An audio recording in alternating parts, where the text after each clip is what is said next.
আল্লাহ তাআলা কিয়ামতের কঠিন ময়দানে, যেদিন স্বামী স্ত্রীকে চিনবে না, স্ত্রী স্বামীকে দেখে পালিয়ে যাবে, বন্ধু বন্ধুরে চিনবে না, পীর সাহেব মুরিদরে চিনবে না, মুরিদ পীর সাহেবরে চিনবে না, দলের কর্মী তার নেতারে চিনবে না, নেতা তার কর্মীরে চিনবে না, বন্ধু বন্ধুরে দেখে পালাবে। এই কঠিন মুহূর্তে সূর্যটা মাথার কাছে চলে আসবে, জমিনটা তামার জমিন হবে, আজকের জমিনের মতো নয়।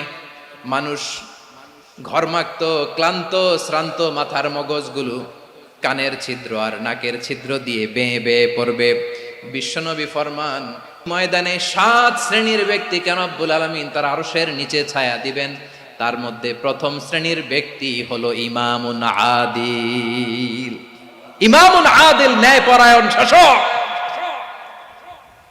যে ইনসাফের সাথে বিচার করে, যে জাস্টিস সমাজে সার্ভ করে, যে সুশাসন নিশ্চিত করে, ওই ইমামুন আদিল। আদিল শব্দটা বুঝছেন না? ইন্নাল্লাহা ইয়া'মুরু বিল আদল, পাইছেন?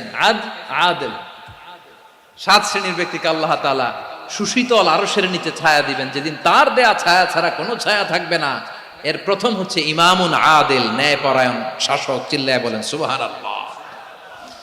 আবার বিশ্বনবী বললেন, ইন্নাল মুকসিতিনা ইনদাল্লাহি আলা মানাবিরা মিন নূর আন ইয়ামিনির রহমান। কিয়ামতের দিন যারা ন্যায়পরায়ণ হিসেবে আল্লাহর সামনে দাঁড়াবে, কিয়ামতের দিন রব্বুল আলামিন তার আরশের ডান দিকে ওই ন্যায়পরায়ণ লোকদের জন্য আরশের ডান দিকে একটা নূরের মিম্বারে তাদেরকে বসার সুযোগ করে দিবে।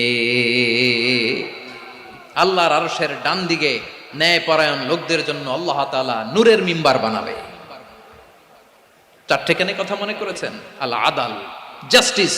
ইন্নাল্লাহা ইয়া'মুরু বিল আদল। আল্লাহ তাআলা এই আদালতের নির্দেশনা দেয়, সুবিচার, সুশাসন। প্রিয় ভাইয়েরা, এটা আমরা বাংলাদেশে চাই কি চাই না?